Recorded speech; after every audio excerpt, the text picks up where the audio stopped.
Hi there, welcome to another artwork analysis. Now, anyone who follows me knows that I am a big fan of artists like Ashley Wood, the really chaotic inking style. And I wanted to find another artist who had a similar trait in their style. And I finally found one, very recently actually. And that's Nicolas Nemiri. He is a comic book artist who has fantastic ink work. And now, not to say his paintings are weak or anything, I definitely think his ink work is so much stronger, and you'll find that in a lot of comic artists' case. Now, three things I want to talk about with his work. First, I want to talk about three value compositions. So, I've been talking about colors a lot in recent videos, and I wanted to really go back into values and what makes a fundamental part of a good picture. Number two, I want to talk about strokes and utilizing, sort of like controlling the chaos and utilizing brush strokes in order to create a very nice style without breaking too many rules. Now, number three, I want to let's talk about drawing for comics. I'm going to briefly talk about how every panel here has a really nice composition on top of the fact that it works as a whole together. So first I want to talk about three value compositions. So naturally when you are doing a comic book or doing line art of any sorts, you are putting black ink on white paper. Now, that is only two values. Sorry, obviously. So, how would you really push that? Add another value. The fact that you put one more value, one mid-tone into your work allows you to define a lot of things that might have been missing in just having two value line art. So in this particular case, you notice that Nicholas really defines a lot of stuff with just black ink on white paper. So you see really nice movements. Like look at this part here. Doesn't need to be shaded. Just needs to show that it is a very dark lipstick here. No need. Again, this comes down to style as well. There's no real need to push too many values. Just needs a black stroke here.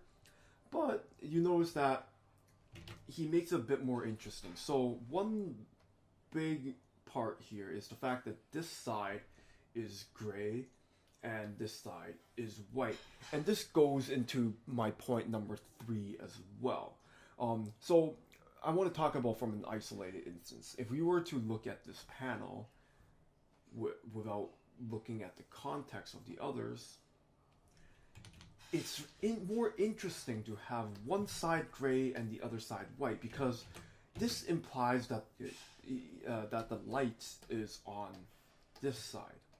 It's very subtle, but the fact that he does this creates a really very easy way of creating the sense of light, and he doesn't really need more than three values. So even here, notice the gradient here, light, darker mid-tone. So it's gradating into it.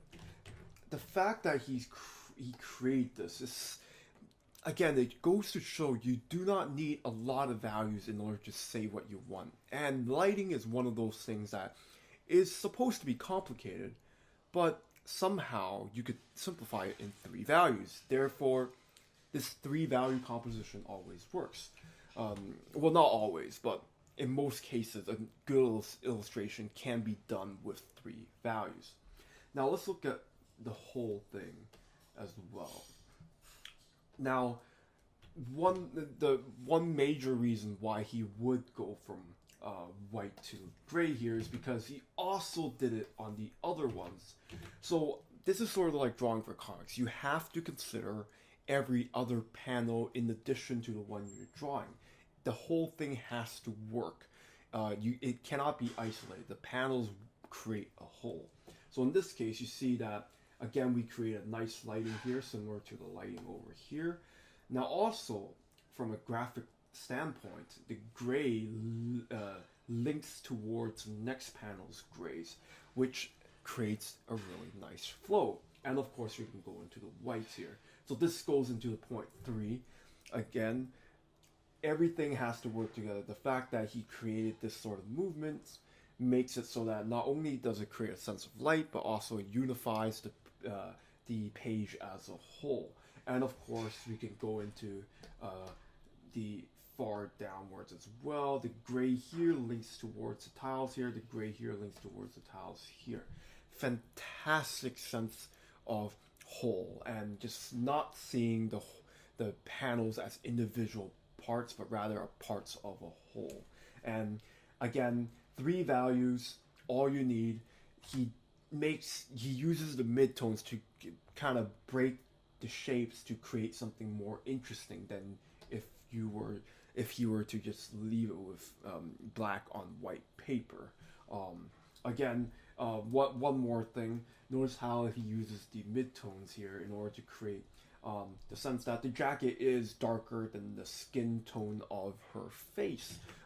So you could use this midtone even as a flat shape in order to create the sense of a local color without having to use fancy colors or anything else. Just having great sense of just where the midtones should be in order to create local color and also lighting. So number 2, I want to talk about strokes. Now, strokes are it's sort of like a signature. I've talked about this very long time ago in another video, but strokes are something you can't really explain because they're individual. You cannot copy the way an artist draws ever. It's again a signature. Just try to copy somebody's signature. It's not going to look the same, right? Similarly here, you notice how the way he draws the hair and all that, that's very specific to him. And now despite the fact that it is a very how do I say it? It's a very chaotic concept to grasp. There is a logic to the way he moves his brush or pens rather. So, for instance, you see here the hair. For instance, we could look at all the hair actually. So, despite the fact that obviously this hair is not super defined, it's not like perfect strands of hair, he gets the gesture of it. And of course, gesture is a signature individual to the artist. He makes sure that while the strokes are going downward, he makes sure that while the strokes are very chaotic, they still flow in a logical sense. So in this case, the hair obviously goes downwards. Therefore, even though it's very scribbly, it still makes sense. And of course, you can look into this area as well. Same thing. Now, other parts that he uses other than hair, of course, the way he draws the clothing, he's not drawing every individual fold of the clothing. He just needs to get a gesture of it. So you see how it fans into it as wherever the jacket is folding. Doesn't need to be perfect. You just have to get the impression of it, and that's the beautiful part of his work. Other parts as well, you see very subtly, look at where the brush strokes are there.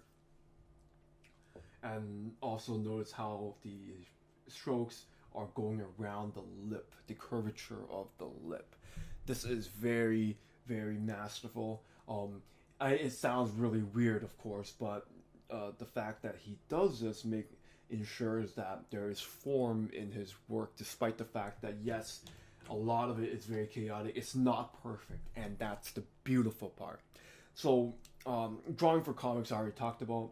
So, there are a lot of things to talk about for Nicolas Nemiri, but I want you to really look him up and really see his work personally and see his variety of subject matter as well. Just really study how he can control the chaos into something very appealing. His style is not perfect, and that's the great thing about art. You don't have to be perfect. A lot of people get obsessed with perfection. It's not the end all be all when it comes to creating good artwork. In fact, having imperfections push your artwork to something more unique, something that other people cannot replicate, and it makes it more marketable, of course. So don't try to force yourself to draw something that goes against your signature, so to speak. Just really flow for it, and when you hit a masterful level, you can be somebody like Nicolas Nemiri. Anyways, thank you for watching, and I'll see you next time.